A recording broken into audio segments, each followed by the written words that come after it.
तो हम question number 5 का second part linear graph draw करने के लिए हम इस ग्राफ को स्टडी कर रहे थे कि ग्राफ हमने बनाया कैसे है। तो एक्स एक्सिस पे हमने ईयर्स को लिया है और पॉपुलेशन को वाई एक्सिस पे लिया है। अब हमने जो पॉपुलेशन 11 से 12, 12 से 13 को हमने 4 इक्वल पार्ट्स के बाद लिया हुआ है, पहले भी इसको बताया जा चुका है। तो आप देखेंगे कि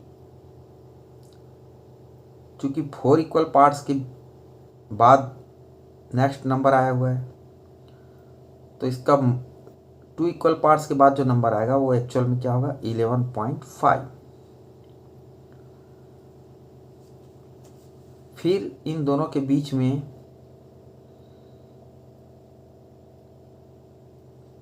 11.5 के बाद 11.6, 11.7, 11.8, 11.9, फिर 12 आएगा। तो इस तरह से आपको समझना है कि कैसे इसको हमको पॉइंट्स को भी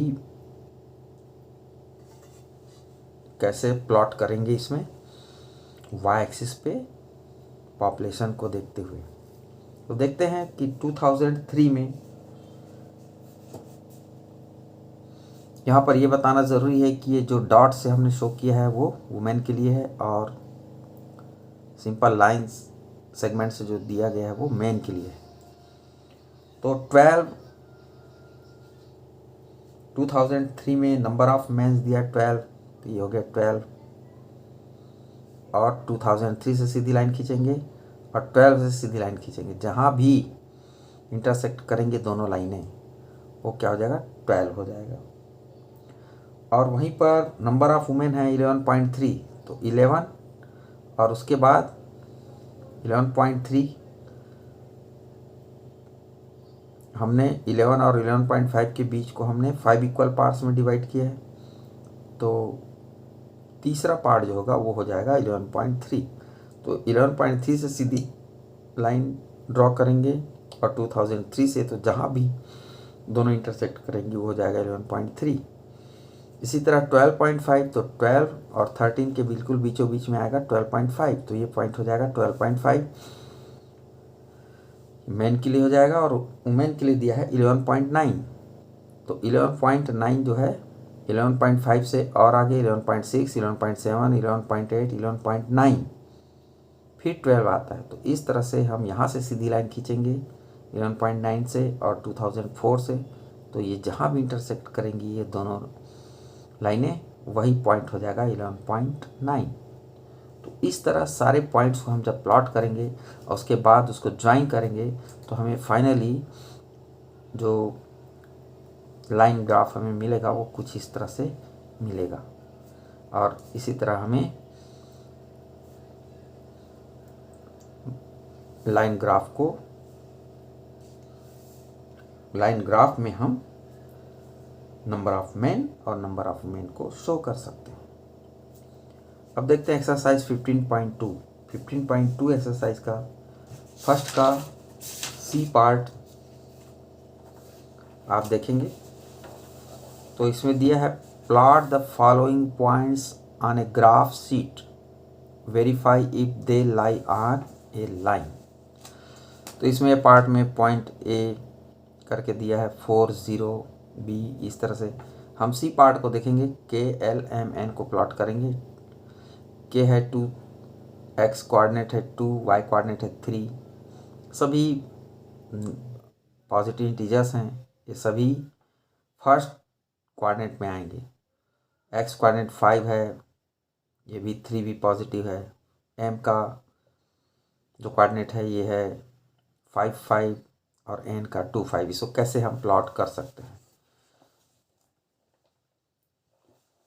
तो कार्टेशियन प्लेन पे हमें प्लॉट करना है। तो हम सबसे पहले इसका कार्टेशियन प्लेन बना लेते हैं, एक्स एक्स डैश और वाई वाई डैश।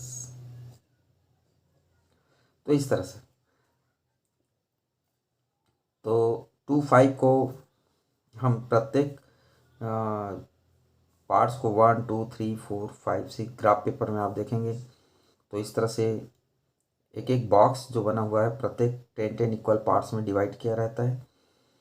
तो फर्स्ट को हमने 1 ले लिया, सेकंड को 2 3, इस तरह से। इसी तरह वाई एक्सिस पे हम 1 2 3 4 इस तरह से एक एक के अंतर पे नंबर्स को लिख लेते हैं।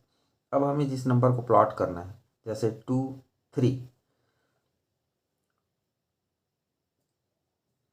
के पॉइंट है 2 3, तो एक्स पहला जो कोऑर्डिनेट होता है एक्स का होता है और सेकंड जो होता है वो वाई का कोऑर्डिनेट होता है। तो एक्स में पहले 2 से सीधी रेखा खींचेंगे, तो सीधी रेखा पे जाए तो इस तरह से, और फिर वाई से 3, तो वाई एक्सिस से 3 पे, तो दोनों से सीधी लाइन जहाँ भी इंटरसेक्ट करेंगी वो पॉइंट हो जाएगा 2 3। इसी तरह 5 3, तो एक्स में 5 पार्ट्स, तो 1 2 3 4 5 एक्स का हो गया, और 1 2 1 2 3 ये वाई का हो गया। तो 3 से सीधी लाइन खींचो और वाई 5 से सीधी लाइन खींचो एक्स एक्सिस पे, तो ये जहाँ पे इंटरसेक्ट करेंगी तो वो 5 3 हो जाएगा। इसी तरह 5 5, एक्स से 5 पहला एक्स का कोऑर्डिनेट है, दूसरा वाई का कोऑर्डिनेट, और वाई से 5 दोनों लाइन जहाँ इंटरसेक्ट करेंगी वो 5 5 हो जाएगा। इसी तरह आप देख रहे हैं एन पॉइंट, एन का कोऑर्डिनेट दिया है 2 5, तो एक्स में 2, तो 1 2 एक्स से सीधी रेखा खींचेंगे 2 से, और वाई में 5 से, ये दोनों इंटरसेक्ट जहाँ जिस लाइन पे करेंगी ग्राफ पेपर में स्पष्ट दिखेगा। तो या फिर आप अपने से इस तरह से ग्राफ बना भी सकते हैं। इक्वी डिस्टेंस पे आप मार्किंग करेंगे एक्स एक्सिस पे और वाई एक्सिस पे, और इस तरह हम इसको प्लॉट कर सकते हैं। और इसको ज्वाइन करा दीजिए सभी पॉइंट्स को, तो आपको एक रेक्टेंगल इस तरह से शेप आपको मिलता है। अब इसका क्वेश्चन नंबर 3 है, right the coordinates of the vertices of each of these adjoining figures. तो ये फिगर दे रखा है ग्राफ पेपर के फर्स्ट कोऑर्डिनेट में, तो इसके पॉइंट्स को आपको बताना है कि क्या कोऑर्डिनेट है इसके, ए के कौन सा कोऑर्डिनेट आएगा, बी का क्या आएगा, सी का। तो बहुत ध्यान से देखेंगे, एक्स कोऑर्डिनेट को पहले लिखना है, तो ए का फर्स्ट कोऑर्डिनेट क्या आ रहा है, एक्स कोऑर्डिनेट 2, और वाई का कुछ नहीं है, 0 से आगे नहीं हो रहा है, ए पॉइंट सीधा 0 पे है, तो ये क्या हो जाएगा, 0 हो जाएगा, 2 0 हो जाएगा।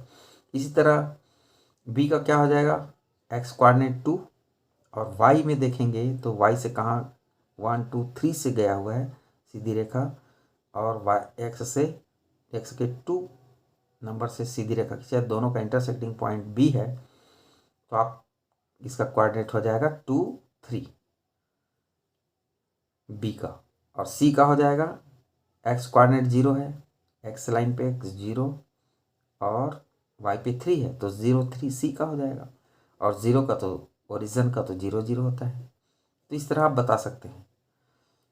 इसी तरह देखो इसमें पी का कोऑर्डिनेट क्या हो जाएगा, 4 एक्स में 4 है और वाई में देखेंगे तो 3, तो 4 3 हो जाएगा। क्यू का कोऑर्डिनेट बताना है, तो क्यू एक्स एक्सिस पे कहाँ से है, 6 से सीधी रेखा गई है वो, और वाई एक्सिस से 1 से सीधी रेखा गई है, इधर 6 से और इधर 1 से, तो आप देख रहे हैं, तो 6 1 हो जाएगा की का क्यू पॉइंट का कोऑर्डिनेट। इसी तरह सभी पॉइंट से कोऑर्डिनेट्स आप निकाल सकेंगे, और आप देखेंगे सभी पॉइंट्स यहाँ पे निकाल के इसके कोऑर्डिनेट्स को दिखाया गया है। अब हम इसके क्वेश्चन नंबर 4 पे जाते हैं।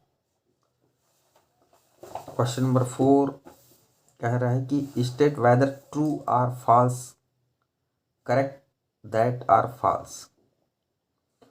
A point whose x coordinate is 0 and y coordinate is non-zero will lie on y axis.